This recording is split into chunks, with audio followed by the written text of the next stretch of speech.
Graça e paz, meus amigos, Deus abençoe o seu dia. Hoje é sexta-feira da paixão, feriado, e quero falar um pouquinho sobre a paixão de Cristo. Quando eu falo de paixão, quero deixar claro que paixão significa sofrimento.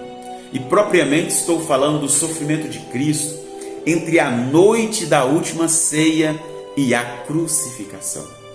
Somente os sofrimentos da morte de Cristo, os sofrimentos na cruz e a obediência de Jesus em ser o cordeiro sacrificial serviram como expiação. Às vezes podemos nos perguntar, qual a necessidade da paixão? A necessidade é clara, por causa da pecaminosidade e da incapacidade do ser humano de salvar a si mesmo. Devido ao pecado e essa incapacidade, foi preciso que alguém intervisse. Eu estou falando de Cristo. Foi necessário que Cristo tomasse a iniciativa e que ajudasse a encontrar aceitação e posso dizer a comunhão com um Deus Santo, conforme diz a sua palavra, né? João 3,16, e Deus amou o mundo de tal maneira que deu o seu Filho unigênito para que todo aquele que nele crê não pereça, mas tenha a vida eterna. É preciso frisar para vocês que o pecado, ele gerou e ainda gera afastamento de Deus.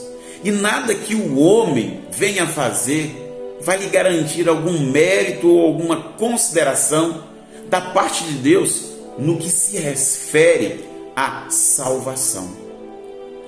Por isso Jesus é o único Salvador, o único mediador.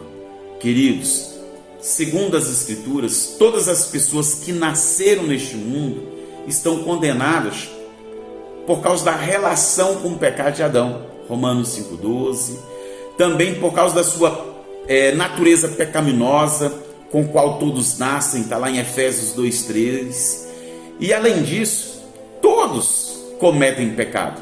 Podemos ver o texto em Romanos capítulo 3, do versículo 9 ao versículo 23. Qual o significado disso? Logicamente, uma condenação universal. Mas também estabelece o quê? Uma necessidade que os seres humanos sejam salvos da penalidade do pecado. Todos que nasceram neste mundo, por mais que façam coisas boas, por mais que façamos, não vamos conseguir, por nós mesmos, receber o favor da salvação. Ela só vem por meio de Cristo.